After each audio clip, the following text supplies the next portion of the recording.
I still feel that morning, etched into my bones. The air was biting cold, slicing through the thin walls of our cramped New York apartment. My newborn twins whimpered softly in their crib, tiny fists curling against the chill. Ethan stood there at the door, his green eyes hollowed out, like the last leaves of autumn had fallen from them. His shoulders slumped under a weight I couldn't see. My world teetered on the edge of a cliff, and I didn't even know it yet. He shifted his weight. The floorboards creaked beneath his boots, the sound sharp, like a crack in my heart. His voice came weak, trembling. "I can't do this anymore, Chloe," he said, and just like that, the cliff gave way. My entire life tumbled into the abyss. A heart can't break from words. I'd have laughed if someone told me that once. But there I stood, frozen, my breath caught in my throat as those 5 words shattered everything I'd built, everything I'd believed. The twins' cries grew louder, piercing the silence he left behind when the door slammed shut, a thunderclap in the stillness. I wanted to scream, to run after him, grab his coat, and beg him to stay, but my legs wouldn't move. My body was a statue, carved from shock and disbelief. Tears burned hot down my cheeks. I stared at that closed door, the chipped paint, the dent from when we moved in together a year ago, hoping, praying it would swing open again, that he'd rush back and say it was a mistake, a cruel dream. But it didn't. The apartment swallowed me whole, the faint scent of his aftershave lingering like a ghost, mocking me. Rewind 2 years. I met Ethan on an autumn afternoon, golden leaves blanketing the narrow streets of New York like a carpet of fire. I was 23, fresh from college, an interior designer chasing dreams in a city that glittered with promise. He was just a guy in a cafe, his smile warm, his green eyes catching the light like sea glass. We bumped into each other, literally, my coffee spilling, his laugh breaking the tension. "Guess I owe you a new one," he said, and that was it. Love came fast. Too fast, maybe. The kind that blinds you with passion and hope. We'd walk the city hand in hand, him pointing out buildings his family owned, me sketching ideas for rooms I'd never design. He didn't flaunt his wealth, didn't act like the heir to the Harper real estate empire. Ethan Harper, just 25, kind, gentle, making me feel like I was the only star in his sky. Those months were a golden haze, late nights talking about nothing and everything, his fingers tracing mine, his promises whispered against my skin. I loved him with every piece of me, never imagining those pieces could break. Then I got pregnant, twins no less, and Ethan's joy lit up the room. He held me tight, his arms a fortress. "I'll protect you forever, Chloe. You and our babies," he said. I believed him, clung to that promise like a lifeline. But fortresses crumble under the right pressure, and hers came in the form of Eleanor Harper, his mother, 55, with piercing hazel eyes and a heart forged from steel. I met her a week after we found out, at a lavish party at the Harper estate. Crystal chandeliers cast rainbows across walls lined with paintings worth more than my life. Women in silk gowns eyed me like I was a stray dog wandered into their palace. Men in suits ignored me, their cigar smoke curling through the air. Eleanor sat at the center, red wine in hand, her gaze raking me from my scuffed shoes to my nervous smile. I didn't belong there. I knew it the moment I stepped inside. She rose, graceful, cold. "Ethan tells me you're pregnant," she said, her voice smooth as glass but sharp underneath. How unexpected.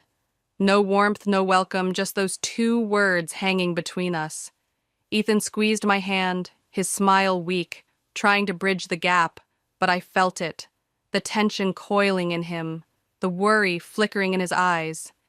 She didn't say more that night, just watched me with that polite, insincere smile. But I knew this wasn't over. Eleanor Harper had already decided I wasn't worthy of her son, of her legacy. And she was right. I didn't belong in their world, not then, not with my cheap dress and my dreams of a little family. But I didn't know how deep her claws sank into Ethan, how they'd tear us apart. I stood there that morning, twins crying, Ethan gone, the door shut tight, and realized love wasn't enough. Not against greed, not against ambition, not against a woman who'd stop at nothing to keep her dynasty pure. Days bled into nights after Ethan left. I couldn't tell them apart anymore. He'd changed before that morning, subtle at first, then glaring, like a storm creeping over the horizon. He'd pace our tiny apartment, sleepless, eyes darting to his phone every time it buzzed, Eleanor's name flashing on the screen. He'd step outside, voice low. "Everything's fine, Chloe," he'd say when he came back, but his smile didn't reach his eyes. His touch grew cold.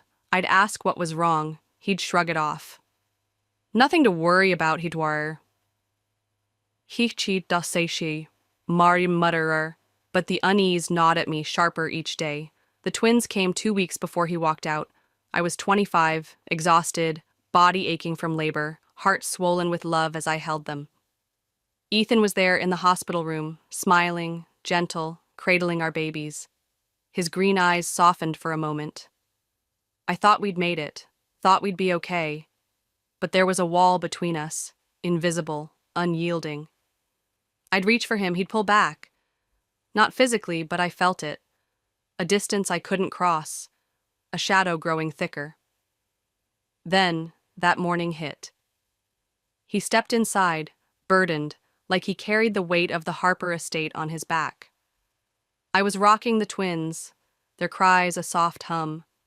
I smiled, tired but hopeful. "Hey, you're home early," I said. His face stopped me cold. No warmth, no light, just a man already gone. "We need to talk," he whispered. I set the babies down, turned to him, dread pooling in my chest. "What's wrong, Ethan?" He didn't answer right away, swallowed hard, eyes avoiding mine. "I can't do this anymore," he said, his voice breaking, but the words landed solid. My heart stopped. "Can't do what?" I barely got it out, a whisper trembling. He took a breath like it hurt. "I have to leave." The room turned to ice. I felt it in my bones. "Leave?" I repeated, numb. "What do you mean, leave?" He looked at me then, tortured but resolute. "My mother was right. We don't belong in the same world. I can't stay." Tears spilled before I could stop them. I shook my head. "You're leaving me, leaving your own children, just because she told you to." Silence.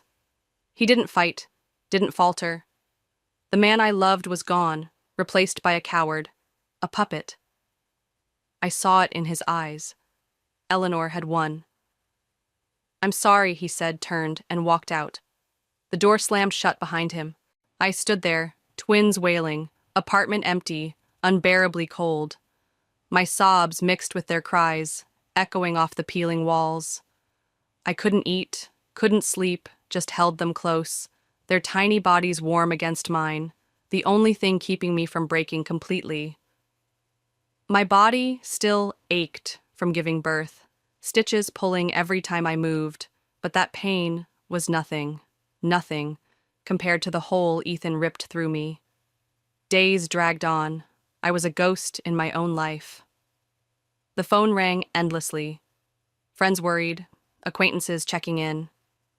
I didn't pick up, couldn't face them, couldn't find words to explain the wreckage he'd left behind. Me and 2 newborns, alone in a world that didn't care. I'd stare at their crib, watching them sleep. So small, so unaware their father had turned his back on them. Tears fell silent. I was drained, hollowed out, physically, emotionally, a shell holding on for them. I couldn't forget that moment. Ethan standing there, guilt in his eyes, but no struggle, no fight. He'd chosen the easy path, walked away from us. Promises of love, of forever, crumbled into dust. I let myself drown those first days, shut out the world, let despair swallow me whole. A different person, crying in the dark, no strength left to stand. The days after Ethan left stretched into a suffocating fog, but one night, something shifted. Rain tapped against the window, a soft rhythm cutting through the silence of my despair. I sat there, twins asleep in their crib, their tiny chests rising and falling, oblivious to the wreckage around them. My tears had dried, leaving a hollow ache, and in that quiet, a truth settled in. I couldn't grieve forever. These two little souls needed me, depended on me. Ethan had walked away, but I wouldn't abandon them. I wiped my face, took a deep breath, and whispered to myself, I have to get up. It wasn't a grand moment, no flood of strength, just a flicker, a spark in the dark. That flicker drove me forward. The next morning, I pulled myself together, still 25, still raw, and started looking for a way to survive. I'd been an interior designer before the twins, working at a small firm in Manhattan, but that life felt distant now. I called my old boss, hoping for an opening, only to hear my position had been filled months ago when I'd taken leave for the pregnancy. I sent out applications, dozens of them, my resume polished, my desperation hidden behind professional words. But the rejections came fast. You're a single mother now, one recruiter said bluntly. You can't commit the hours we need. Others were kinder, but no less firm, citing my unpredictable availability. Each email stung, another door slamming shut, but I kept going. Nights became a battlefield of exhaustion and resolve. The twins woke in turns, their cries pulling me from sleep I barely found. I'd change diapers with one hand, scrolling job listings with the other, the glow of my laptop casting shadows across the dim apartment. I cut every corner I could, canceled subscriptions, bought the cheapest groceries, stretched every dollar until it screamed. Sleep was a luxury I couldn't afford. Not when bills loomed and my babies relied on me. I was tired, bone-deep tired, but giving up wasn't an option. I'd lost Ethan, lost the life I'd dreamed of. I couldn't lose myself too. Then, a small victory broke through. After weeks of searching, a freelance interior design gig landed in my inbox. Not much, just a few room layouts for a startup, but it paid. I accepted it without hesitation, heart pounding with something like hope. The twins slept in their crib, and I worked into the night, the soft hum of the city outside my window keeping me company. The computer screen glowed, illuminating my tired face as I sketched designs, adjusted colors, poured what little energy I had left into proving I could still do this. The pay barely covered diapers and rent, but it was a lifeline, a thread to hold on to. Exhaustion pressed down, heavy and relentless. But I pushed back, whispering to myself, I can't lose myself too. That thread wasn't much, but it was mine, and it was enough to keep me standing. Survival wasn't enough. I wanted more. A year passed since Ethan left, and I was 26, still scraping by on freelance gigs, the twins growing faster than my income. One late afternoon, folding their clothes, tiny socks, worn onesies, I noticed something. The market was full of kids' outfits, but they were either bland and cheap or absurdly priced designer pieces. An idea sparked, quiet but persistent. I wasn't a fashion designer, but I'd always loved creating. My mom taught me to sew doll dresses as a kid, her patient hands guiding mine. Those skills lingered, dormant until now. I decided to try. Soft onesies, stretchy leggings, little dresses, simple but beautiful. I borrowed an old sewing machine from a neighbor, spent my last spare dollars on fabric, and started stitching for my twins. At first, it was just for them. I'd dress them in my creations, soft cotton hugging their chubby legs, pastel colors brightening their smiles. And something clicked. I snapped photos, posted them online, casual shots of my babies giggling in handmade outfits. Friends messaged me, "Where'd you get those? Can I buy them?" My heart skipped. Maybe this could be more. I poured every free moment into it, sewing after the twins slept, the machine's hum blending with the city's night sounds. I listed a few pieces online, calling it Little Joys, a name that felt right. Small, bright spots in my gray world. But sales didn't come. No one noticed. I emailed mom and baby bloggers, pitched my story, a single mom building something from nothing, but got silence or polite no's. One order came, a tiny dress, then canceled last minute. Doubt crept in, heavy and cold. Am I wasting my time? I'd ask the dark, staring at the fabric piles cluttering my apartment. But I couldn't stop. I'd watch the twins sleep, peaceful in my designs, and feel it. They deserved more than my despair. I changed my approach. I borrowed a friend's camera, took better photos, twins playing in sunlight, outfits crisp and vibrant. I built a simple website, started a blog, shared my journey, the heartbreak, the struggle, the sewing that kept me sane. I joined parenting groups online, posted about sleepless nights and small wins, slipping in mentions of little joys. Slowly, orders trickled in. The first came from Chicago, a young mom wanting a newborn onesie. Payment hit my account, and I burst into tears, not for the money, but for the proof I wasn't hopeless. A second order followed, then a third. Moms messaged me, so soft, so comfortable, some sending photos of their babies in my clothes, tiny faces glowing. Little joys grew, and so did I. By 27, my apartment was a workshop, fabric stacked on every surface, thread spools rolling across the floor. I was mother, employee, provider, all at once. Mornings, I'd wake before the twins, answering emails over coffee. Afternoons, while they napped, I'd cut patterns. The scissors snip a steady rhythm. Nights, I'd sew. The machines were my companion as the city slept. The pay wasn't great yet, but it covered more than freelance ever did. Milk, rent, a little extra for their piggy bank. Exhaustion was a constant shadow, but I felt alive, like I was clawing my way out of the pit Ethan left me in. I taught myself more, better stitches, refined designs, even basic marketing from free online tutorials. Every small sale was a brick in the life I was building, one I controlled. Then, momentum hit. One night, scrolling bleary-eyed, I saw it. An Instagram mom influencer with thousands of followers posted about Little Joys. Obsessed with these designs, she wrote, tagging my page. Overnight, my inbox flooded. Messages, orders, questions. I couldn't keep up. I called a friend, breathless. Help me pack these. She laughed, came over, and we boxed shipments until dawn. Orders skyrocketed, hundreds in days. I found a local workshop to produce my popular pieces, hands trembling as I signed the deal. Little Joys wasn't just a side hustle anymore. It was real. 6 months later, it was a name moms knew, a brand in online forums, a lifeline turned legacy. I stood in my cluttered apartment, twins giggling at my feet, and realized I wasn't just surviving, I was rising. Little Joys had taken root, and by 28, I felt the ground steady beneath me.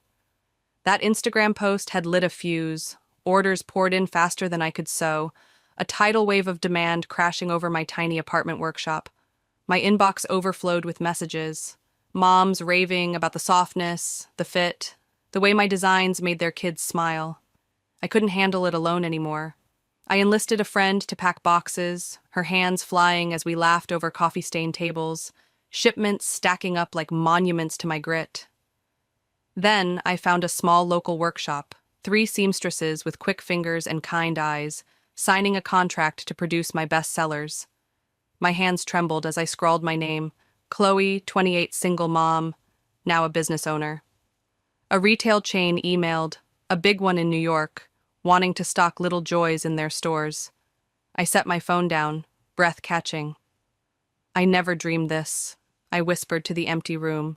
The twins asleep, their soft snores, a quiet anthem to my rise. Success didn't erase the past, it reframed it. One day, a text blinked on my screen, an unknown number. "Chloe, it's Ethan. Can we meet?" My stomach twisted, but I swiped it away, unanswered. Weeks later, I took the twins, now 5, to the park. Green grass stretching wide, their laughter ringing out as they chased each other. I sat on a bench, sipping coffee, when I felt eyes on me. Ethan stood there, 30 now, a few meters off, older, worn, his green eyes dulled by something heavy. He stepped closer, hesitant. "I was wrong, Chloe," he said, voice low, cracking. "I saw you in the papers, your success, and I realized I messed up." I looked at him, calm, unshaken, my heart steady where it once would have raced. "You realized that too late," I replied. No venom, just truth. I stood, called the twins, and walked away, their small hands in mine, his figure shrinking behind us. Freedom tasted sweet. No anger, no chains, just me and my life. Mine, alone. That moment sealed what I'd built. Little Joys wasn't just growing, it was soaring. By 30, I opened 2 flagship stores, one in New York, one in Los Angeles. Bright spaces with pastel racks, my designs lining the walls. Moms came in droves, strollers rolling, kids tugging at their hands, all reaching for Little Joys. Magazines called, interviews about my entrepreneurial journey piling up, my face on glossy pages, next to words like inspiring and resilient. One Sunday at the park, a woman sat beside me, eyes bright. "You're Chloe, aren't you? The founder of Little Joys?" I nodded, smiling. "I'm a huge fan," she gushed. "Your story, it's incredible. Rising from pain, building this, it's what so many women dream of." Her words hit me, warmth spreading through my chest. I'd done this, not for praise, but for me, for my twins. And yet, hearing it felt like a crown I hadn't known I'd earned. I stood taller now, prouder. The apartment was bigger, brighter, no more fabric piles on the floor, though I kept my old sewing machine, a relic of where I'd started. The twins thrived, healthy, happy, their giggles filling rooms once silent with my sobs. I worked hard, mornings over coffee reviewing orders, afternoons in meetings, nights planning new designs. But it wasn't just work, it was purpose. I'd turned abandonment into triumph, not by luck, not by anyone's help, but by my own hands. Ethan's shadow faded, a memory I no longer carried. I'd won, not against him but for myself, for the life I'd forged from ashes. That park encounter lingered not as a wound, but as proof. I was Chloe, 30, mother, creator, unstoppable. Ethan's world unraveled as mine rose. At 31, he sat alone in the Harper estate, the silence deafening. He'd seen me on TV, a morning show, my voice steady, smiling as I said, "I built my happiness on my own." The host beamed, "From a single mom abandoned to a thriving brand. Chloe, you're an inspiration." Images flashed, me and the twins, now 6, laughing in a park, dressed in Little Joys. Ethan flinched, chest tightening. He'd gained everything his mother promised. Wealth, status, the Harper name. But it was hollow. Lavish parties faded, business meetings ended, and he was left with nothing real. No one who loved him like I once did. That screen showed him what he'd lost. Not just me, but himself. He grabbed his keys, walked out, told Eleanor, 60, "I'm leaving." She smirked, unyielding. "You'll lose it all," she warned. He smiled, bitter but free. "I already did," he said, and left the mansion's golden glow behind. For me, at 31, life glowed differently. Sunlight streamed through my spacious apartment, warming the wood floors where the twins ran, their laughter a melody I'd fought to hear. Coffee brewed, its rich scent curling around me as I sat at my desk, reviewing Little Joy's contracts, national deals now, not just dreams. I'd come so far from that cramped, cold place where Ethan left me. I didn't know he'd walked away from his inheritance until later. Whispers from old friends reaching me. It didn't matter. His choices, his regrets, they weren't mine anymore. I'd stopped resenting him long ago, letting go of the weight that once pinned me down. My path was mine, carved by my hands, and it led here, to peace, to pride. One evening, I tucked the twins into bed, their eyes heavy. "Tell us a story, Mommy," my daughter murmured. I smiled, settling beside them. "Once there was a woman who fell hard," I began, "lost everything she thought she needed. But she stood up, built a new life, not with princes or magic, but with her own strength." My son blinked up at me. "Did she end up happy?" I kissed his forehead. "Yes, sweetheart, she created her own happiness."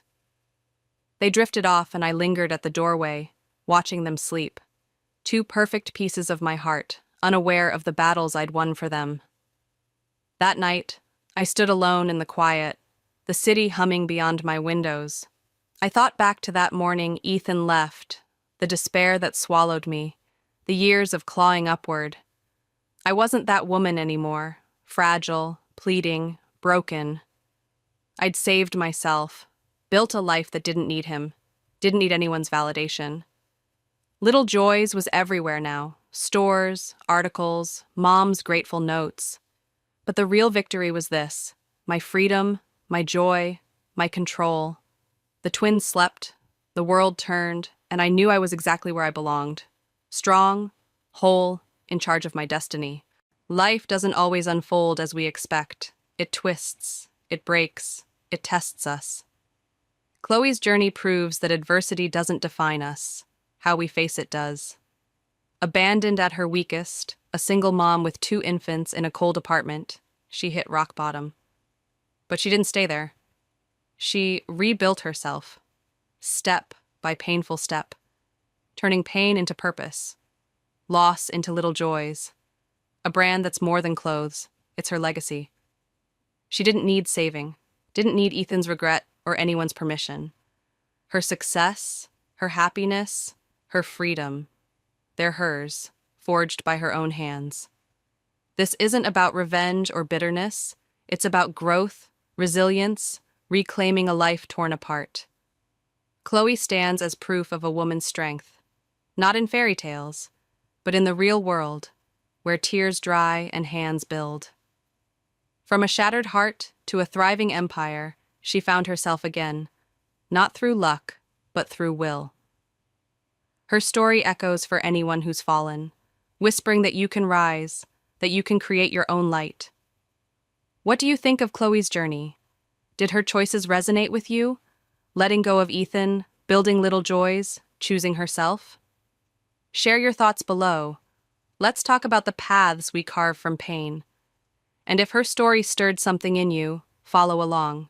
There's more to come, more lives that bend but don't break, more tales of family, struggle, and triumph. Chloe's not alone in this world of quiet heroes. Her victory is hers, but it's also ours. A reminder we're stronger than we know.